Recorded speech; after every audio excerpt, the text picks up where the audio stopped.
Are you guys ready? I think it's going to get a little spicy today. She's going there. And with the, oh my gosh, with the things this author has said before, specifically about, I don't know, the beauty of man and all their bits and pieces, they can get graphic. So I don't know which way she's going to go.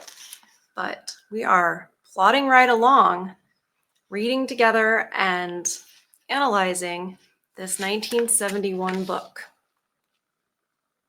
which it seems like by studying the analytics, the videos do better as far as being recommended to people who I think need to see it, need to know what's going on.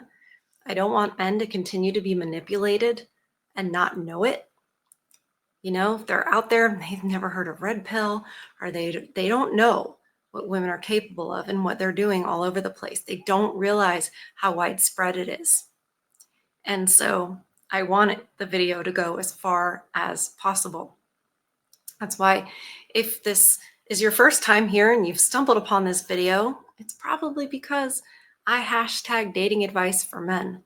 Because if you're out there in the wilderness trying to hunt a unicorn, it's dangerous out there.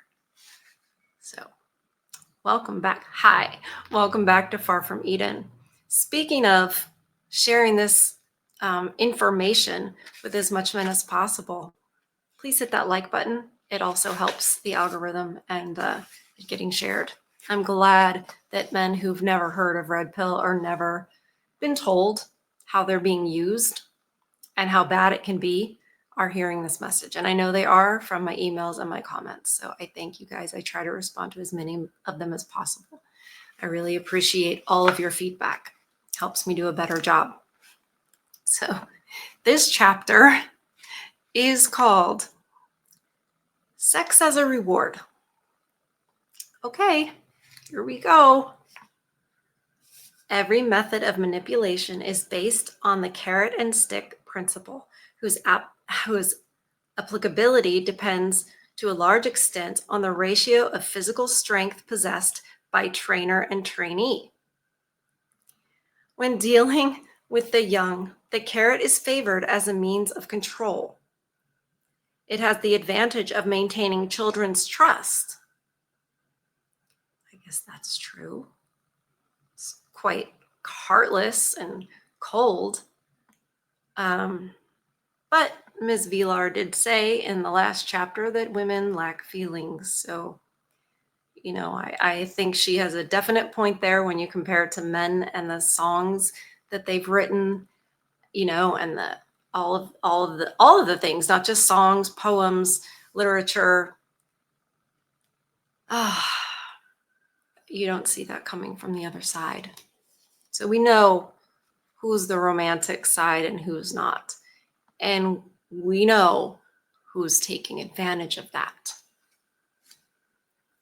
In adults, so that even at a later date, they will bring their problems to their parents. Oh, yeah.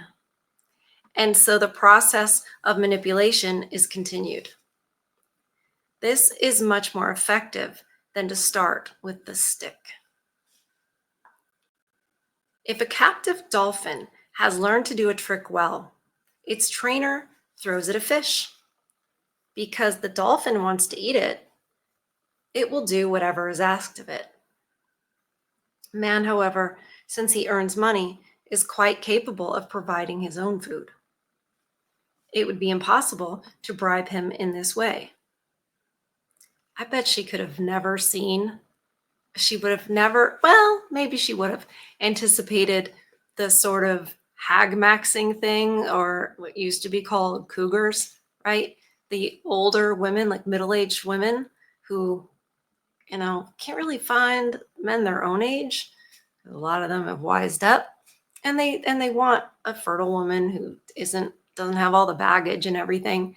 So I don't think Ms. Villar could have ever imagined that there would be women who are, you know, around 40 who have climbed their professional ladder and are financially secure, to say the least, and they just want male attention, or, somebody to kill the bugs and give them attention and validate them. And so they become sort of a sugar mama for a younger man.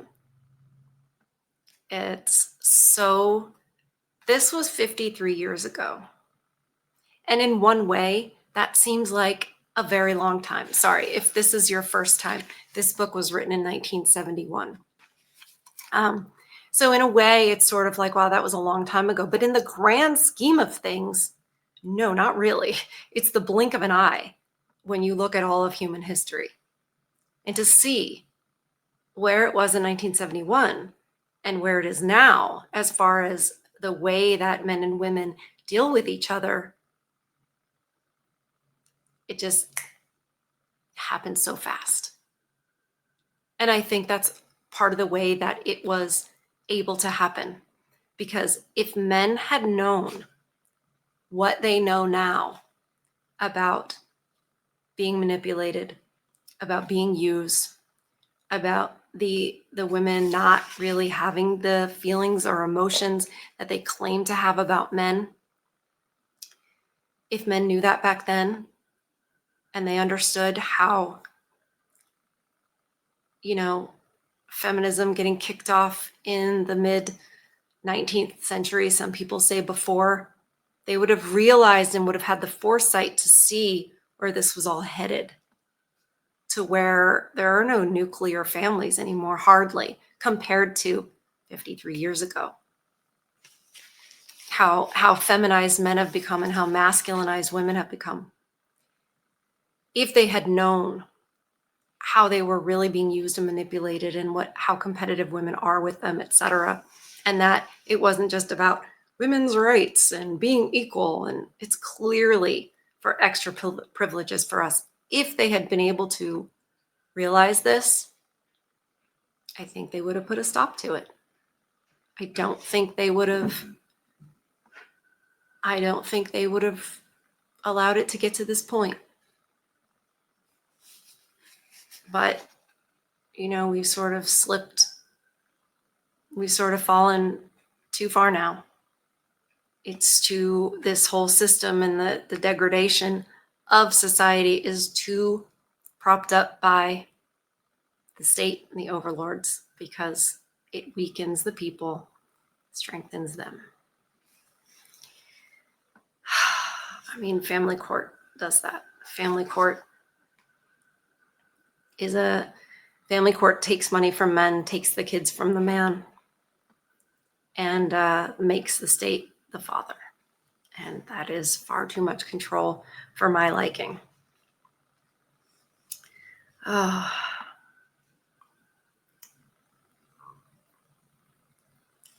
He would, in fact, be above bribery altogether, were it not for one basic male need which has to be satisfied: the need for physical contact with a woman's body.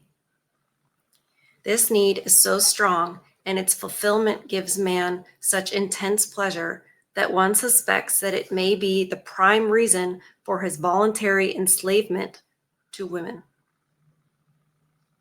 His longing for subjection may even be a facet of his sexual makeup. And there are so many men right now that are suffering from touch starvation. It's a real thing. And it's very sad. And I know they can't speak of it because it's vulnerability, right? They would feel ashamed. But it's, I think men suffer from that far worse than women do. And it's not, what I've learned from you guys is that it's not about the actual act of the hanky-panky, because it's more than that. I have heard from several different men about having like one of the dolls, right? And obviously the doll is for, the intercourse. But I've heard of men who just have it there, laying there, so it seems like there's somebody next to them. I've even heard of these dolls that can make like breathing sounds like they're sleeping, little sounds like it's a person, just so there's someone, just so there's a woman. And yet, these feminists would have us believe that men have no feelings, that they don't really love, that they're just hound dogs, just only after one thing. And what I have learned over the last decade or so is that no, it's not true. It's not true.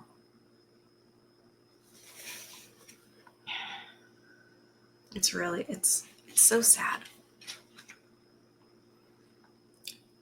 The basis of any economy is a system of barter.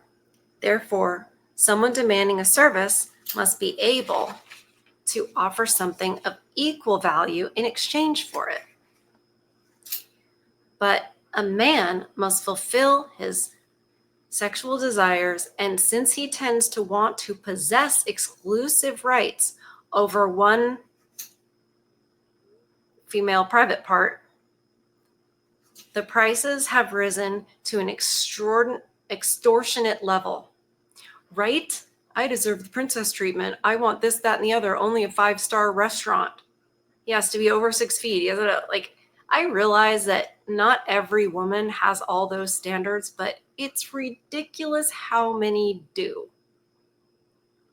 It's incredible what women expect / demand men to bring to the table. And then they have the nerve to say that, you say, well, what do you bring to the table? I am the table. Get out of here. Get out of here with that. This has made it possible for women to follow a system of exploitation which puts the most exploitative robber barons to shame. And no man remains exempt. The concept of femininity is essentially sociological, not biological. That's like a lot of the university types saying, oh, it's all a social construct. I tend to disagree. I think that women actually naturally are feminine. I think the masculinization of them has been a social construct. But it's clearly up for debate. Clearly. Even a homosexual is unlikely to escape without paying his dues. The partner whose sexual drive is less developed quickly discovers the weak points of the other, whose drive is more intense, and manipulates him accordingly. It will always be the woman or the female partner in any same-sex relationship who exploits the man, for to be a female means to be undersexed. Okay, let's see what she means by that. Just as woman denies herself any depth of emotion, she denies herself a sexual appetite. Nowadays, women, in my opinion, pretend to have a strong appetite because they think that that's attractive to men. And my opinion is it's attractive to a certain type of man. It's attractive to a man who is maybe looking for a fix. Maybe he doesn't have the discipline to, control himself and keep that activity in a structured relationship. But I think that's how it is. They play it up. That is definite. It is not pleasurable for women the way it is for men. Generally speaking, it's just not. How else can a young girl tell her boyfriend she loves him but refuse him her body? Thanks to her mother's advice, a girl will suppress her desires even in puberty, for the sake of the capital to be gained later. Yeah, she's very secular. It sounds like she thinks young women should just give it up. Okay. And we've seen that. We've seen that play out. And it is not good. It is dragging society off of a cliff. In earlier societies, a bride had to be a virgin to be worth anything. And even today, a girl who has little experience will have a higher market value than one who has had a number of lovers. Always true. Why? Because that's what men want. And Andrew Wilson explains it very well when he's debating the degenerates, that men biologically, instinctually want to know that the child that would come from the pairing of the two would be his. And the only way to know that without paternity tests is that she is true to him. And the likelihood, in his mind, biologically, instinctually, the likelihood that she will be true to him is higher if she's been pure and chaste. If she has no discipline in this regard and she just kind of woohoo gives it out to everybody, well, how can you trust her going forward? That's just logical. And men are very good at assessing risk and doing cost benefit ratio in their heads immediately without even going, okay, I'm going to make a pros and cons list. It's just like, reminds me of on the Terminator when he's got like the computer mind, when you see through Terminator's eyes and he's got like all the calculations and everything. I'm like, that reminds me of how men think compared to how women think. We go much more off of intuition and our feelings. And I know you guys are just so fond of that. I'm not fond of it. I have a woman brain. It drives me crazy. I'm like, ugh, stop with the feelings. So she's always going to have a higher value to a man. Chastity in a man, on the other hand, has never been worth much. That's not true if you're a Christian. It is valuable. It's absolutely valuable. It's a reflection of his dedication to God and his dedication to his future family. So maybe in Ms. Vilar's secular world, she sees it that way. Now, it's not as important, I would say, because they can separate it. They can separate their feelings much better. But what I've also heard from you is they'd much rather it be meaningful with someone they can completely immerse themselves with and allow themselves to be vulnerable. So it's very interesting getting it from a very secular point of view, because when we look out into the world, that's what we see the most of, especially when you're looking on social media and everything. It's very secular. So it's a good comparison to 53 years ago. As women do not really care for men, they are not much interested in their chastity. Oh, yeah, that is a reflection of that. Oh, I'd never thought of that before. Right? Because if you actually cared for him, you would value that. But if he's just a wallet, why would it matter? Oh, that's heartbreaking. For this reason, a boy can never be... Oh my gosh. Okay, we're going to have problems, Ms. Vilar. We're going to have problems. You better save it after. Okay, I'll tell you what it says. For this reason, a boy can never be R-worded by an older woman, only seduced. Bull Oni. But let a man play that game with an adolescent girl, he will be lynched as a criminal by a female mob and a male mob. But nobody talks for that boy.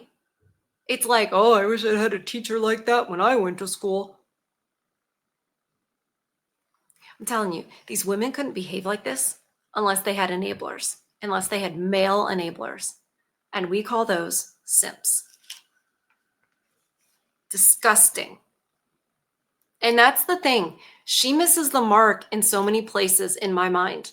Yes, that's our word for a boy. Absolutely it is. Oh.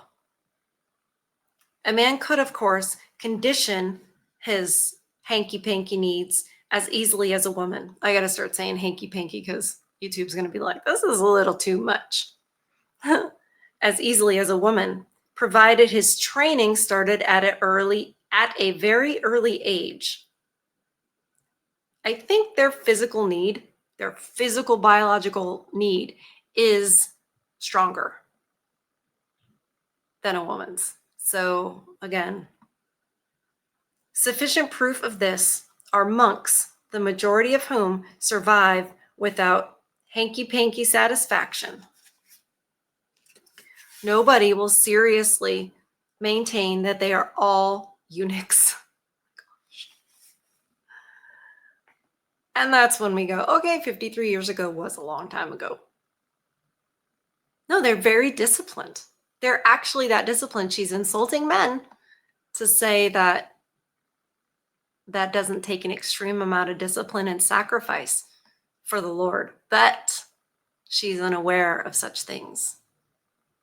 But instead of learning to suppress his needs, a man will allow them to be encouraged whenever possible by women, of course, since their interests are mainly directed towards men's libido.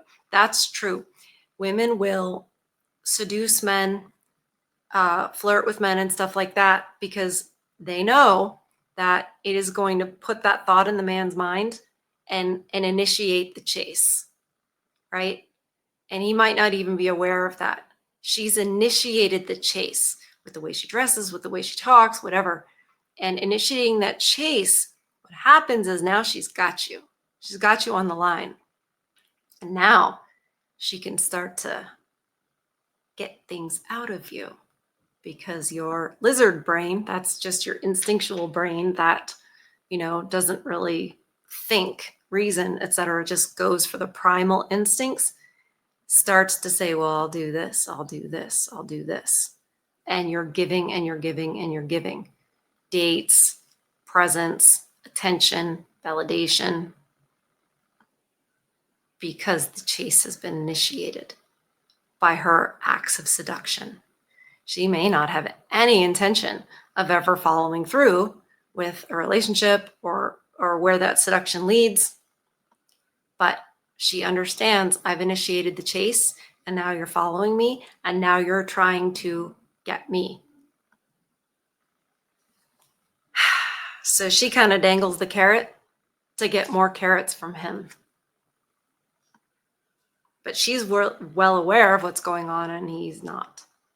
That's why it's so important to know these things. If you're going to be silly and go out there and try to hunt a unicorn and try to find the needle in the needle stack, I at least want you to know that that's what you're doing. If you're going to go into the lion's den, I want you to know there's a lion in there. And it might purr and act like a kitty cat, but it is a lion. Okay? So you should know what you're dealing with if you really want to deal with it. Oh boy. Lost my spot.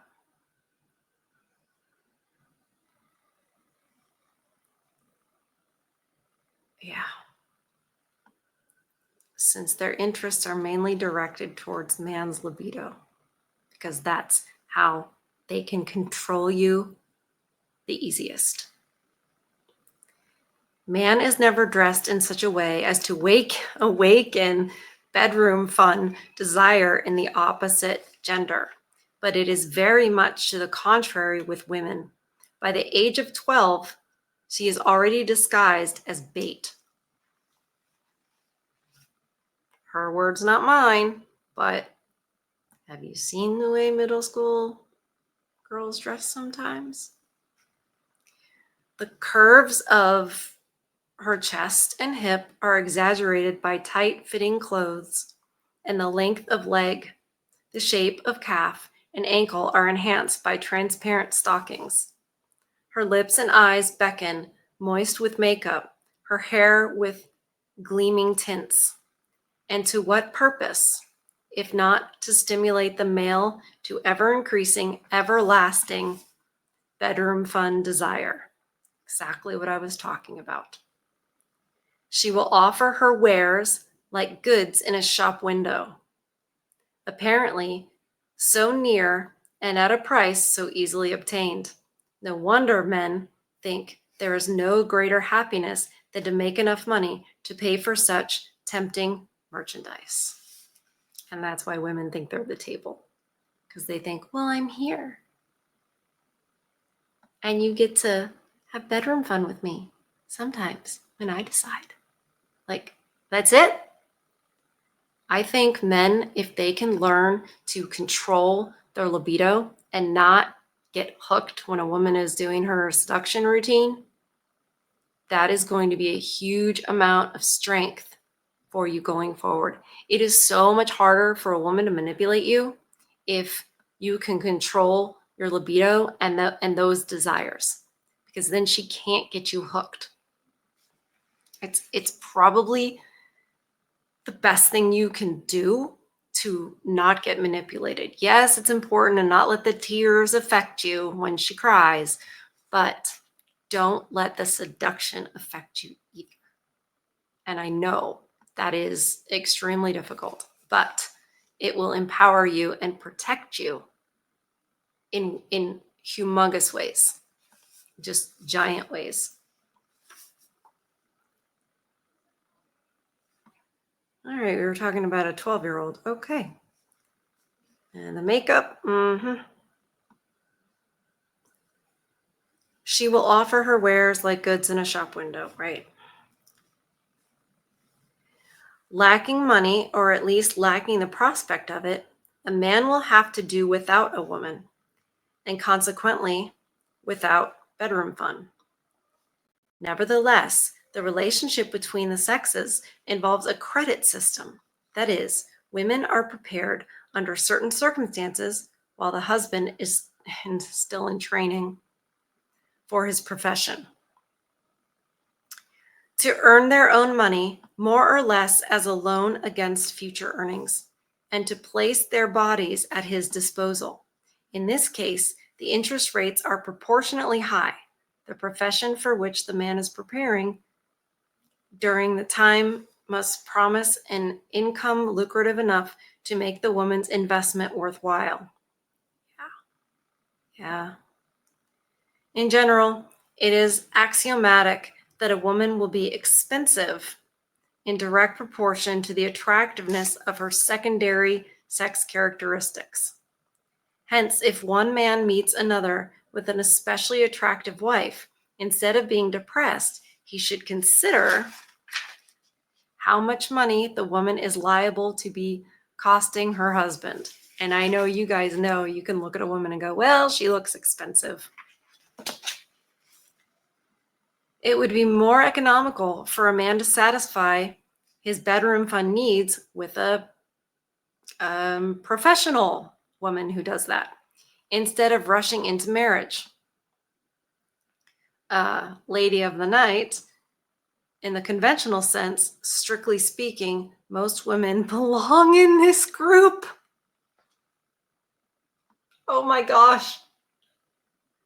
Well, did she have a time machine? She came and she saw what's going on around here and then went back and said, yep, that's accurate, Ms. Vilar. But here again, a man will behave by conditioned reflex. Bedroom fun that does not cost much is considered correspondingly inferior. His pleasure varies according to the cost of the woman he sleeps with. And if he cannot get the desired woman in any other way, or if there is no other way to keep her, he offers the highest bid and takes her to City Hall. That's a very good way to describe marriage, because in this secular barter, system she's describing, which is what it's become, what does it mean? You're just going to go to City Hall? Like, what does that mean? The government says, okay, your government's in charge of your relationship. That is so stupid. Goodness gracious. For this reason, women calmly tolerate the professional lady of the night. Why should they mind when they never feel jealousy as a man does? Oh, what is she talking about? Yes, we do. Oh boy, women do. They they may well feign jealousy occasionally, of course, just to flatter him. Oh no, we're jealous and we're possessive. But not necessarily because we care. It's a competitive thing. It's a control thing. Wow. They don't mind the institution of brothels either. Their attitude towards extramarital affairs is exactly the same, unless, of course, they become too obvious, in which case they tend to forgive them. This is a huge problem, and this is partly why we are where we are, because women used to hold up the morals of society. Women used to shame the women who were ladies of the night or were too loose, because those women corrupt the men. And if men can just get it easily like that, then they don't have the incentive to get married. Now, back 200 years ago, getting married might mean something a lot different. It doesn't end in family court. She doesn't have that kind of control over you. And she's bringing stuff to the table that the man deems worthy of provision and protection. She's not just, hi, I'm the table. Be thankful that I like you. Now give me all your money. I mean, that's where we are. How few women would leave an unfaithful husband? Nowadays, yeah, they sure do. And how few men would stay with a woman in the same circumstances? Wives will often even welcome a philandering husband, for there are so many advantages arising from his gratitude for her tolerance and forgiveness. That's interesting. Obviously, women would prefer to be able to control extramarital affairs. This explains why the wife swapping parties and pluralist bedroom fun practices are gaining favor, for they tend to neutralize the bedroom fun fantasies of husbands and men friends. No, they don't. We know from online, nastiness that rhymes with corn, the appetite for degeneracy just grows because it's a dopamine hit. It's a drug. Do a little bit of heroin, next thing you know, you need more, you need more, you need more. And that's how this works. But we had not seen the level of degeneracy in our Western society for her to compare that to. Now, you can go back to the Greeks, you can go back to Rome, and you can see that it leads down, down, down. It does not neutralize. That is not true. Moreover, these kinds of bedroom fun release are free, whereas professional ladies of the night absorbs money, which should be put into housekeeping. As the group of people is usually well acquainted, rules of hygiene can be imposed. Ew, lady. What? Okay. Rules of hygiene can be imposed, and there is less danger of venereal disease, which a man might catch if he visits an anonymous brothel. Ew. It sounds like she's in favor of this. Wow, it's just godless. Just so godless. And this is one of women's main worries as far as a husband's bedroom fun adventures are concerned. That's so gross. It is ironic that men consider ordinary ladies of the night so very contemptible. They are among the few women who frankly admit that they make money by renting out a specific orifice of their bodies. The female callings of lady of the night, actress, model, singer, or dancer are not practiced by men.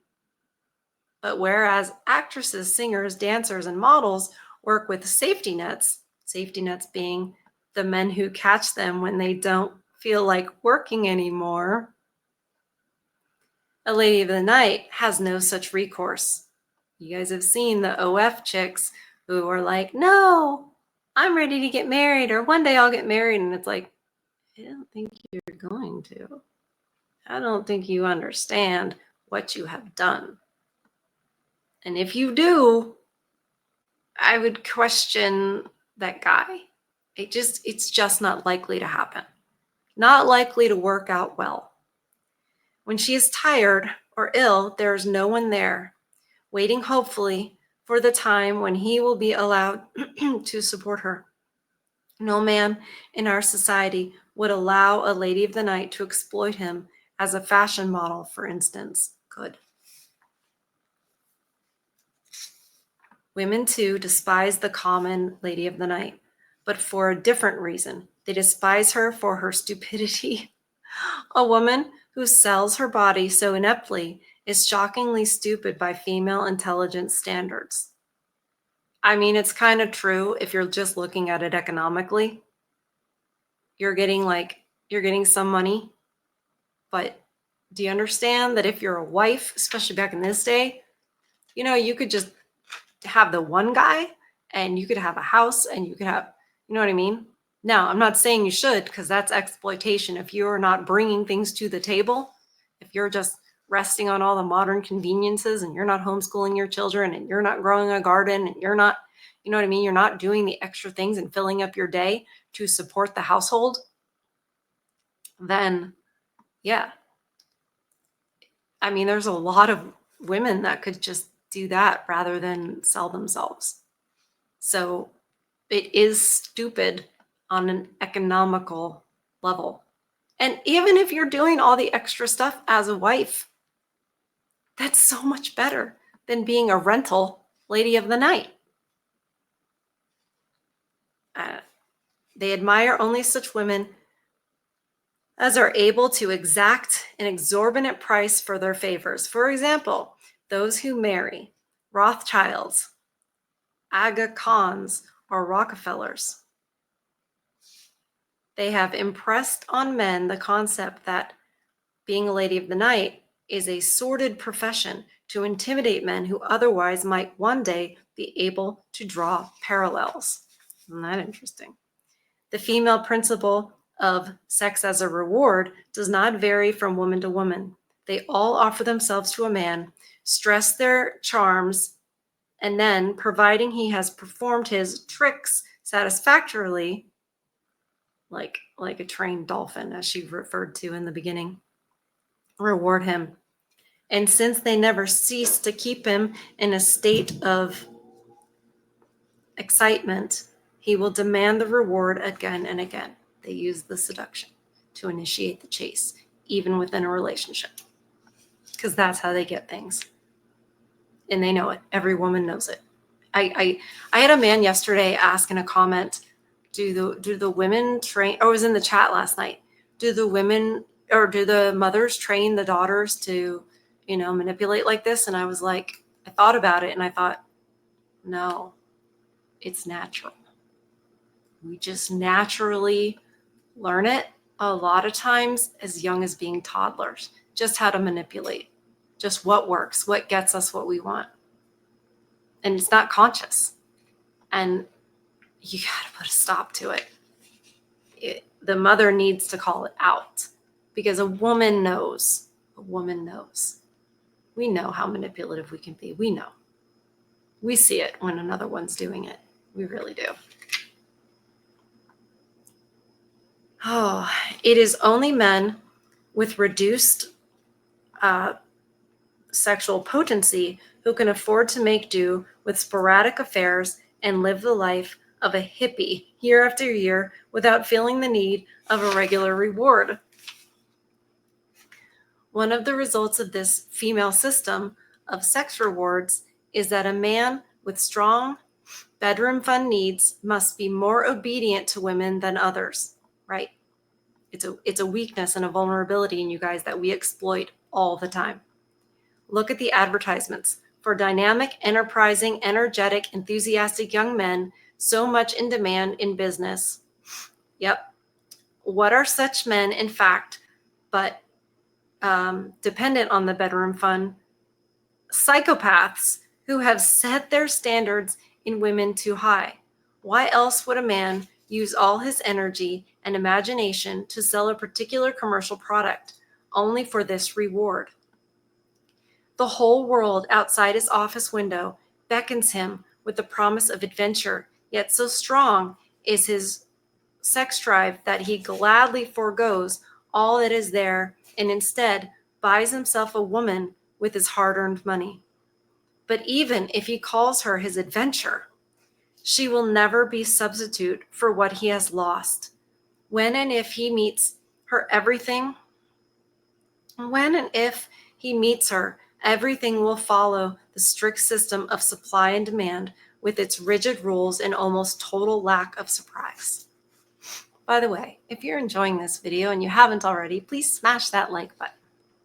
Don't forget to share the show with your favorite feminist. It's going to make me laugh every time. The old saying that if, this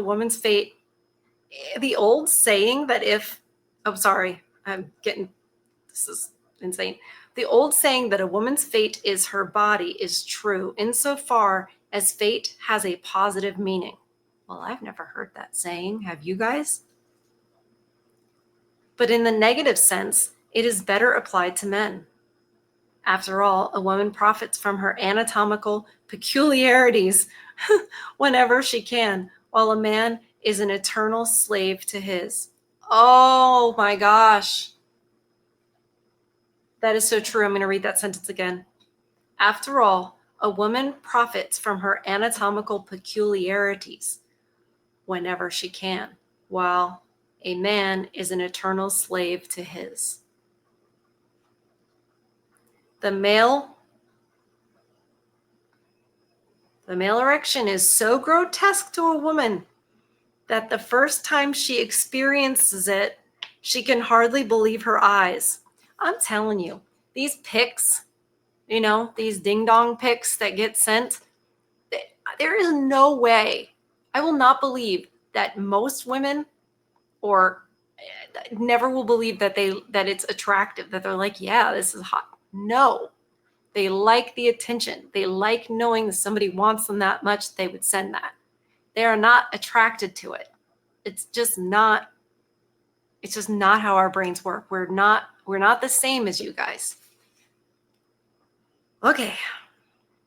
However, when she realizes that it can be productive by the slightest provocation, not necessarily even a naked woman, a film or a photograph might do, she will still not get over her amazement. It is, after all, a reflex action, rather like hitting someone in the knee. Oh, yeah. Yeah, you guys can't really control it. Probably no theory evolved by man is as absurd as Sigmund Freud's theory of ding-dong envy. To a woman, the ding-dong and part that lives next to it seems superfluous to man's otherwise neatly constructed body. They are almost untidy. She cannot understand that after use of the ding-dong is not retractable. Oh my gosh, you guys. It's like details. Do we need these details, Ms. Vilar? Okay, let me not stumble over my words. She cannot understand that after use, the ding-dong is not retractable like an aerial on a portable radio, like an antenna. And as for envy, It would never occur even to a little girl. Yeah, I don't think that women want those. I don't think that's a true thing. I think they think they want the power. Hey, Lola. They think they want the power and the privilege that they think men have. They don't want that appendage. No, no. And as for envy, it would never occur even to a little girl. Not in her deepest unconscious would she wish to possess a ding dong. And as to being at a disadvantage compared to a little boy, that is nonsense, for she gets preferential treatment anyway. Absolutely true. Absolutely true. But have you ever noticed kids are still like, mine? And if women get away with that as a kid, well, what do they turn into? I think we know. Freud was merely the victim of training by women's self-abasement techniques, thanks to his mother, wife, and probably his daughters as well. He confused cause and effect. A woman only says she is worth less than a man. She doesn't really think it. That's true. That's true. If anyone ought to feel a sense of envy, it is men. They should be jealous of women's power, but of course, they never are, for they glory in their powerlessness. Not anymore, right? Not anymore, because you're waking up. Now you know. Now you guys know what's really going on out there and the short end of the stick that you're getting. And it's not good enough. It's not good enough. Wow. Well, that was interesting. I hope you guys have a lovely rest of the night. I hope that you protect your peace, feed your souls, and I love you guys. And I'll see you on the next one. Okay? Bye.